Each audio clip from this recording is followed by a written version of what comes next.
রেলগাড়ির কামরায় হঠাৎ দেখা, ভাবিনি সম্ভব হবে কোনো দিন। আগে ওকে বারবার দেখেছি, লাল রঙের শাড়িতে, ডালিম ফুলের মতো রাঙা।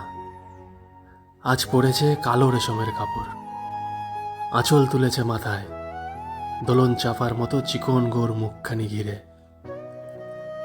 মনে হলো কালো রঙে একটা গভীর দূরত্ব ঘনিয়ে নিয়েছে নিজের চারদিকে,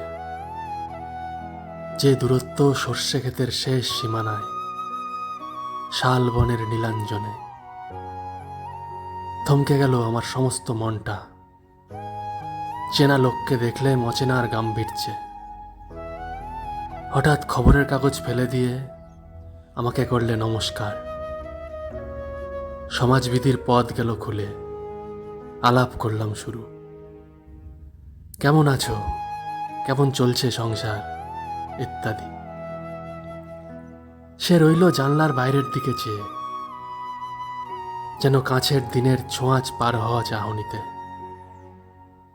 দিলে অন্তত ছোট খাটো দু একটা জবাব, কোনোটা বা দিলেই না, বুঝিয়ে দিলে হাতের অস্থিরতায়। কেন এসব কথা? এর চেয়ে অনেক ভালো চুপ করে থাকা। আমি ছিলাম অন্য বেঞ্চিতে, ওর সাথীদের সঙ্গে।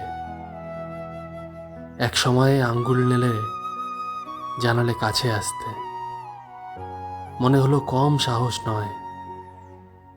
বসলুম ওর এক বেঞ্চিতে।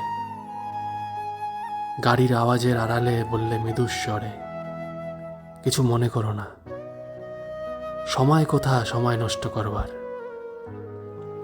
আমাকে নামতে হবে পরের স্টেশনেই, দূরে যাবে তুমি, দেখা হবে না আর কোনো দিনই।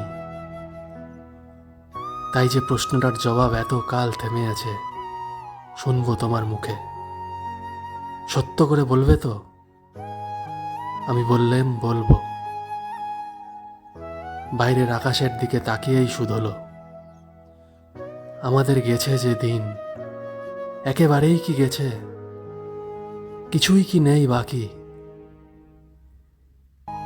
একটুকু রইলেম চুপ করে, তারপর বললেম, রাতের সব তারাই আছে দিনের আলোর গভীরে। খটকা লাগলো, কি জানি বানিয়ে বললেন নাকি। ও বললে থাক, এখন যাও ওদিকে। সময় নেমে গেল পরের স্টেশনে। আমি চললেম একা।